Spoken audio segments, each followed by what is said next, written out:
A influenciadora Thalita New York quebrou o silêncio, concedeu uma entrevista exclusiva para o Nader Khalil, para a gente colocar aqui na RIC Record. Ela vai falar sobre o período que ela ficou presa, da situação. Agora ela volta para Maringá, ela não estava aqui, ela está voltando, chegou aqui em Maringá, acho que de ontem para hoje, e concedeu uma entrevista exclusiva. Vamos ouvir ela falar? Coloca a reportagem, você, Nader Khalil. 4 meses e 16 dias atrás das grades. Há uma semana foi concedida a ela o direito à liberdade, mas não por habeas corpus, e sim por entendimento da justiça de que houve um erro no processo que a levou para a cadeia. Pela primeira vez, Thalita Zuccoli vai falar, com exclusividade à RIC Record. Thalita, antes de mais nada, obrigado por aceitar a nossa equipe e por que falar agora, pouco tempo depois de sair da cadeia? Eu que agradeço, Nader, por essa oportunidade, por estar aqui podendo finalmente falar livremente. Você foi uma pessoa, como profissional, muito enfático, que quis saber dos detalhes, que se comunicava com o meu corpo jurídico. E por essa razão, eu decidi que para você, eu abriria essa exceção e falaria tudo aquilo que você quiser saber. Como foram esses últimos 4 meses? Foram meses de muita ressignificação, de solidão, não dá para negar, que é um ambiente muito solitário, mas não é hostil. Por mais que eu estivesse, porque eu quis estar, porque eu poderia ter sido pedido transferência, mas eu gostei de estar ali, tanto pela estrutura, por tudo que ofereciam, é uma penitenciária de segurança máxima. É porque eu estava ali, divisa com Santa Catarina, né? Eu estava em Mafra, na cidade da minha irmã, quando eu fui localizada, e aí eu decidi, como fui transferida para Curitiba, eu poderia vir para a comarca em Maringá, mas eu decidi, tive que escrever a próprio punho que ficaria em Curitiba, porque ali eu me senti muito bem, em nenhum momento, nem por um segundo, senti qualquer tipo de medo, qualquer tipo de algo relacionado a isso. Quando saiu o mandado de prisão até a sua prisão, levou um tempo. Você estava aqui na região e depois foi para Santa Catarina? Sim, eu estive em Maringá quando saiu o mandato de prisão, dia 3 de outubro. E aí a minha irmã insistiu muito para que eu fosse, né? A gente estava ali no aguardo de vários recursos. Então, por essa razão, eu me mantive na espera. E por essa razão, eu fiquei ali 2 meses nesse aguardo, porque a justiça, ela demora um pouco, né? Muita gente, é um fluxo muito grande. Eu andei falando nos meus stories que a cada 40 alvarás de soltura são novos 60 mulheres que vão entrando. E aí eu decidi passar um tempo na cidade da minha irmã, que é Mafra, Santa Catarina, e fui para lá dia 13 de dezembro. Você acha que nesse período você acabou entendendo um pouco mais como funciona o processo judicial? Sim, bastante. Porque daí eu fui buscar tudo aquilo que o meu corpo jurídico explicava, tudo aquilo que é entrar com habeas corpus, um agravo, uma sustentação oral. Eu tive, assim, muita curiosidade mesmo. E até isso que eu quero dizer para você que está me assistindo. Nunca deixe o seu processo, por menor que seja, porque o meu era uma coisa muito pequena, nunca deixe isso simplesmente na mão do profissional, sem buscar saber o que é que está sendo feito, quais são as defesas que estão sendo feitas, porque esse foi um erro muito grande lá atrás, entendeu? Eu confiei plenamente em antigos advogados e acabou que aconteceu o que aconteceu. Então, falando... Mal assessorada, lá atrás eu tenho absoluta certeza. Mas agora, virando a página e pegando daqui para frente, você primeiro está segurando algo na mão. Eu queria que você me falasse o que é que você está segurando. Esse aqui são os meus passaportes. Eu sou cidadã italiana, então eu tenho tanto passaporte italiano quanto brasileiro, e são meus mesmo. Eu posso pegar de alguém, né, e fazer de conta aqui. E foi noticiado muito que eu tinha tido minha casa invadida e os passaportes apreendidos. Isso é uma inverdade, isso nunca aconteceu. Eu sempre estive com os meus passaportes em mãos, na minha residência, nunca aconteceu nada do tipo. Você saiu usando tornozeleira eletrônica? Não sei usando tornozeleira eletrônica, tenho liberdade aqui. Quer aproveitar para a gente mostrar? É até bom já passear pela cidade com as pernas, né, à mostra, porque foi noticiado, como eu falei, muitas inverdades. Você saiu com alguma restrição por parte da justiça da cadeia? Não saí com restrições. Você é uma pessoa livre? Sim. Pode ir e vir para qualquer lugar? Ir e vir a qualquer lugar. Não precisa se apresentar? Eu estava em Santa Catarina, agora estou em Maringá, depois eu vou voltar para Santa Catarina, estou me organizando. Horário para voltar para cá? Tem horário, tenho muitas portas se abrindo de compromissos e de trabalho, tanto em Mafra, agora que eu fiz uma comunidade grande de amigos lá, quanto aqui em Maringá, assim, tive um apoio gigante da minha comunidade. Você esperava essa repercussão no seu nome com a sua prisão, que tudo aconteceu? Eu tentei me manter em silêncio, assim, aguardando os recursos, tanto que eu sumi das redes sociais. Eu sou uma pessoa que sou acostumada a postar tudo ali, é um diário. E nesse meu sumiço ali, que eu estava com bastante problema, conturbada, triste, não vendo saídas, eu comecei a postar muito menos. E as pessoas começaram a estranhar demais o porquê que eu tinha desaparecido. Vieram até me questionar se eu estava passando por algum tratamento de câncer. E não era nada disso, mas eu também não podia expor. Até que, infelizmente, acabou sendo exposto, ou felizmente, porque isso trouxe, assim, muito desejo das pessoas entrarem no meu processo. Isso, eu fiquei muito feliz, porque o meu processo é público, então qualquer pessoa pode entrar e ver tudo aquilo que nós vamos falando. O meu corpo jurídico foi enfatizando, está tudo ali. Você pode conferir, né? A gente nunca trabalhou com nenhuma mentira. A rede social foi muito prejudicial a você. Eu vejo que o fato de você estar se expondo muito, falando do seu processo, falando de muitas situações, isso levou a muitas interpretações também. Hoje você mudaria isso? Olha, Nádia, pode ser que sim. As pessoas realmente elas interpretam da maneira como elas querem. Eu me abstive de responder muita gente. Eu estive em silêncio, então isso também compromete, porque tipo, quem cala consente, não era o caso. Muitas vezes nós já procuramos para conversar. Estava calada porque eu precisava aguardar e estava muito bem instruída pelos meus advogados agora nessa reta final. Então eu estava ali aguardando os meus recursos para poder falar com serenidade. Aí, como não aconteceu, eu acabei. Você mudaria alguma coisa, vendo tudo que você passou nesses últimos 12 meses, vou colocar assim, porque nós já estamos chegando praticamente no mês de outubro, desses últimos 12 meses, o que você mudaria para que nada disso pudesse ter acontecido na sua vida? O primordial, o que eu mudaria daquela Thalita de setembro de 2024 é que eu tinha zero intimidade espiritual. Isso fez muita diferença.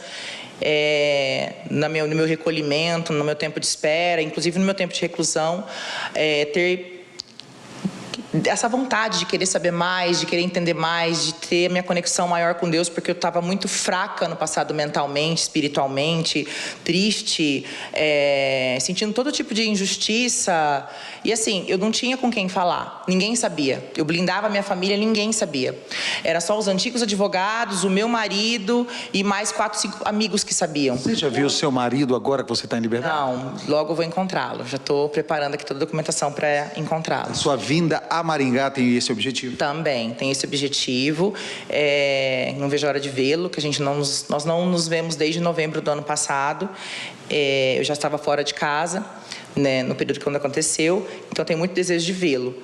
Alguma mágoa, Thalita, que você carrega nesse momento? Não, de forma nenhuma. De forma nenhuma. Foi assim, o pior momento da minha vida, mas foi o momento mais significante, que eu tive laços restaurados com a minha família, minha intimidade de volta com meu pai, que a gente não tinha intimidade, né? Houveram muitos traumas no passado, então nós não tínhamos essa intimidade que nós temos hoje de nos falar todo dia por chamada de vídeo.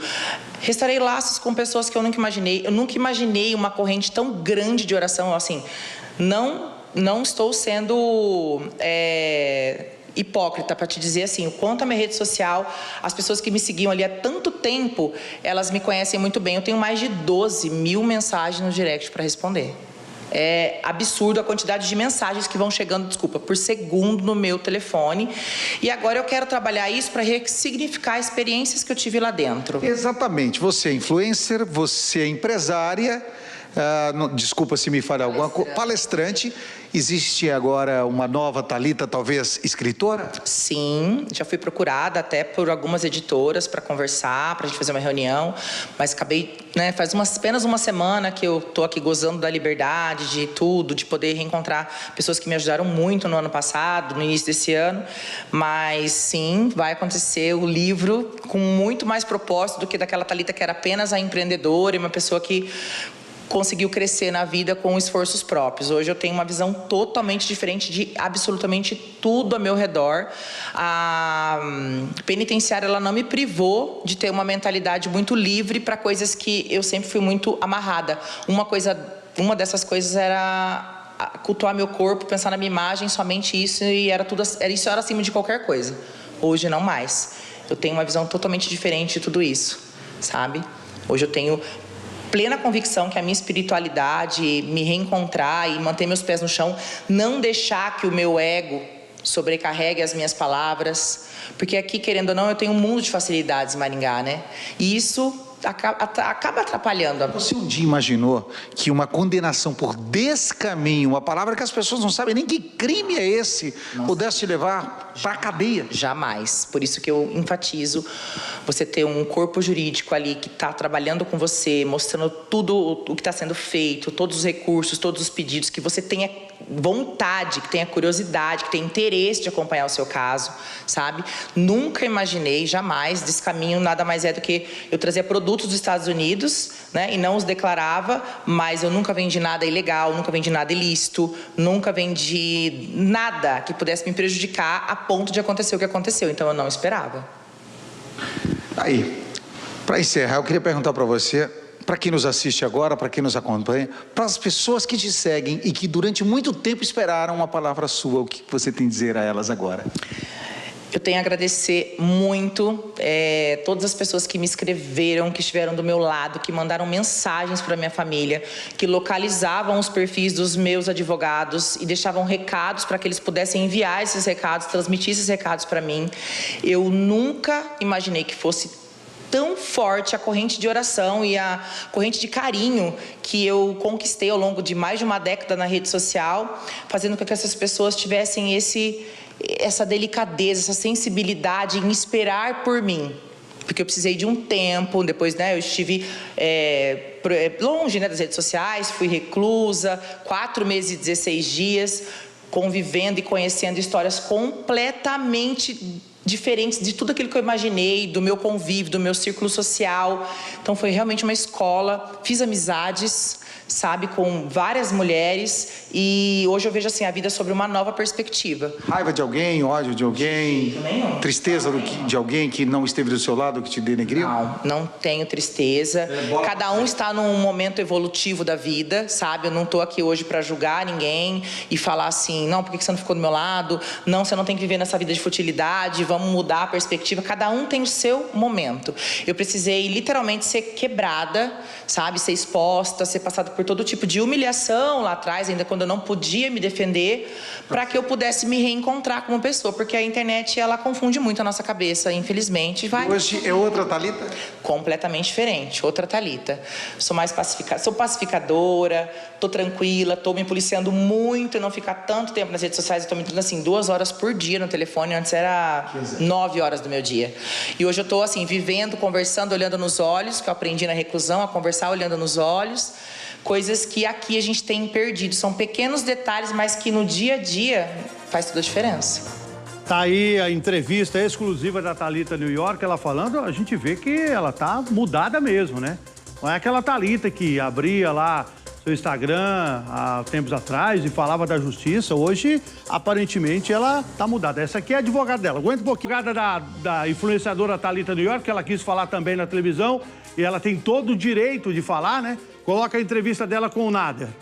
Para entender o que aconteceu com a Thalita Zuccoli, ou a Thalita New York, nós convidamos a doutora Aline Assis Xavier, advogada e representante legal da Thalita, para explicar para a gente por que a Thalita foi para a cadeia e passou 4 meses e 16 dias atrás das grades. A Thalita, ela teve uma primeira condenação em razão do crime de descaminho, a pena de 2 anos. Foi estabelecido penas restritivas de direito, consistente em prestação de serviço à comunidade e prestação pecuniária. Posteriormente, no curso dessa primeira execução, a Thalita teve uma segunda condenação pelo mesmo crime descaminho, e essa segunda condenação, a pena de 2 anos e 9 meses. Quando chegou essa segunda guia de execução, as penas da Thalita foram somadas e, em razão do somatório ultrapassar 4 anos, os benefícios de prestação de serviço à comunidade e prestação pecuniária anteriormente concedidos foram revogados e, com isso, fixou-se o regime semiaberto para cumprimento da pena dela. Doutora, a senhora fala de restritiva de direito. O que é a pena restritiva de direito que ela teve 2 condenações e que acabaram sendo somadas? No caso, foram a prestação de serviço à comunidade, a Thalita deveria prestar serviço à comunidade, e também prestação pecuniária, que é o pagamento de determinado valor ao Estado. Então, em ambas as condenações, essas foram as penas fixadas à Thalita. E ela cumpriu isso? Ela estava cumprindo a primeira, porque no momento em que chegou a segunda guia de execução, em que iniciou essa segunda condenação, o cumprimento dessa segunda condenação, foi o momento em que houve a decisão que unificou as penas e que regrediu o regime dela. Então, ela sequer havia iniciado o cumprimento da segunda condenação. Traduzindo, essas penas, elas não poderiam ter sido somadas, é isso? E Thalita, então, teria ido para a cadeia, passado 4 meses e 16 dias atrás das grades, de forma injusta? Exatamente. De acordo com o entendimento jurisprudencial, uma vez que há possibilidade de cumprimento simultâneo dessas penas, não é fixado o regime semiaberto. Então, se ela poderia cumprir prestação de serviço de uma condenação, prestação de serviço da outra, não tinha o porquê ser fixado uma pena privativa de liberdade. É aí que nós identificamos a nulidade e foi com base nisso que nós trabalhamos até que ela pudesse ser solta. A senhora acredita que possa ter acontecido um erro no momento ou que levou a essa confusão e que somaram-se as penas dela? Com certeza. Um erro, uma ilegalidade, foi isso que nós buscamos o reconhecimento e foi assim reconhecido pelo STJ mediante a impetração do habeas corpus que nós fizemos. Em relação, então, às outras penas dela, as restritivas de direito a que ela teria que cumprir? Isso. Agora a Thalita volta ao status quo anterior. Ela volta a ter o direito de cumprir aquelas penas, um direito que nunca deveria ter sido tirado. Então, hoje, a Thalita ela tem o direito de cumprir as penas restritivas de direito consistente em prestação de serviço e prestação pecuniária. Sem se preocupar com tornozeleira eletrônica, retenção de passaporte ou horário para ir ou sair de casa. Exatamente isso. Completamente livre. Exatamente. É isso, Thalita? É isso. Dá até uma paz de ouvir, né? Livre. Livre. Livre e para recomeçar. Tá aí, que Deus agora abençoe ela, que ela siga o caminho dela, que ela tá em liberdade, né? E, claro, não sei se ela vai continuar fazendo as lives, vai continuar vendendo os produtos dela, fazendo as palestras, mas você viu aí que deu a entender que ela tá querendo fazer até um livro, né, para falar como foi esses 4 meses dela na prisão, na cadeia. Então a Thalita New York está de volta aqui em Maringá.